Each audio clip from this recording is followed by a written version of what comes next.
大家好，我是麦格，今天我给你们分享一个豆泡鲶鱼包，希望你们喜欢。锅里倒入适量油，油加热的同时，把切好块的鲶鱼放入淀粉中，均匀裹上薄薄的一层淀粉，像这样把多余的淀粉抖掉。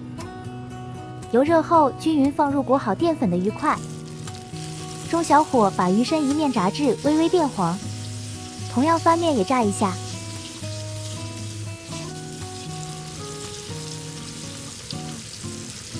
炸好后，用漏网捞起来控油，砂锅烧热，倒入食用油，加入整个去皮蒜粒，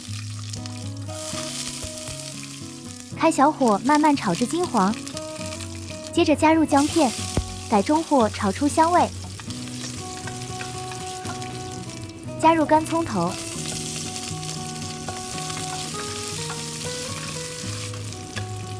加入豆腐泡，然后铺上炸好的鲶鱼。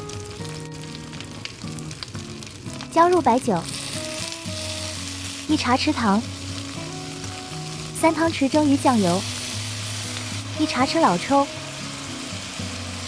加入适量水，盖过豆腐泡就可以了。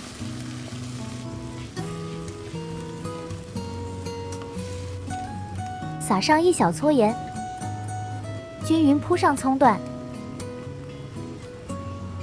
盖上盖子，大火烧开。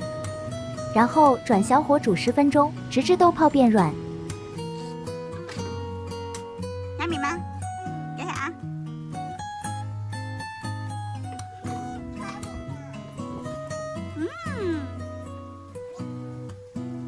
时间到了，转大火稍微收汁，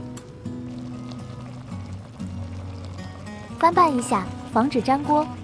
轻轻的，小心别把鱼肉弄散。我们的豆泡鲶鱼包就做好啦，豆泡鲜嫩多汁，鲶鱼口感嫩滑。如果你们也喜欢，就赶紧收藏起来做做吧。